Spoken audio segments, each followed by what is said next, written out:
Bonjour à tous et bienvenue dans ce petit point hebdo. J'espère que vous avez la pêche et que vous avez passé une bonne semaine.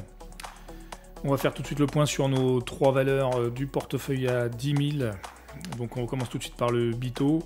Alors le BITO qui est pas forcément en bonne posture. Actuellement les cryptos c'est assez compliqué. Il y a quelques doutes sur la continuité haussière du Bitcoin notamment.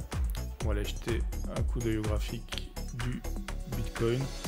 Donc là on est sur quelque chose d'assez baissier depuis plusieurs jours.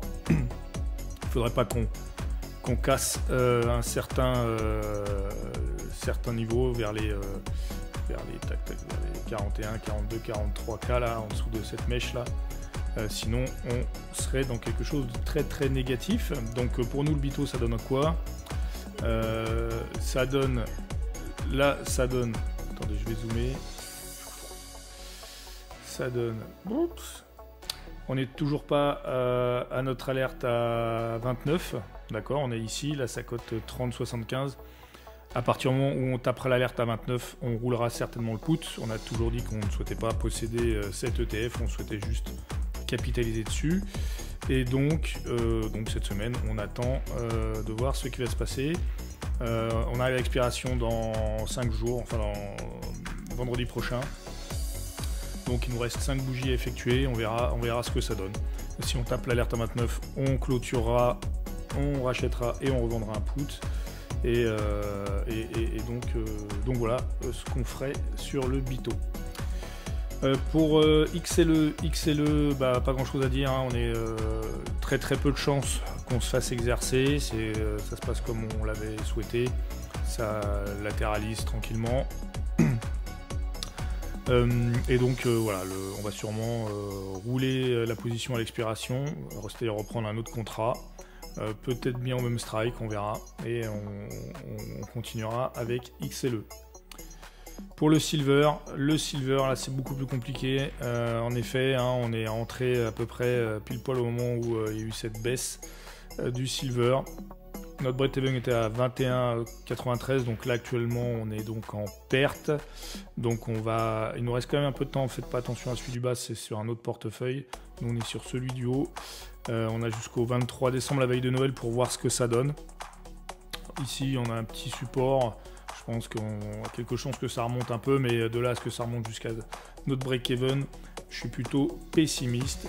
Donc on se laissera exercer, on essaiera de rattraper la perte par de la vente de call, par du covered call sur le silver. On va voir ce que ça donne. Au niveau des chiffres, donc actuellement on va dire voilà, on n'est pas dans une situation extraordinaire, hein, même si normalement si on arrive à finir hors de la monnaie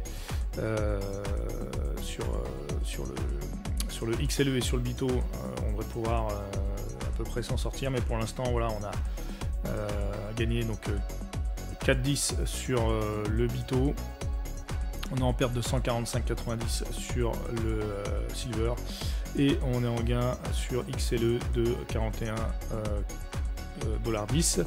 On a quasiment tout gagné.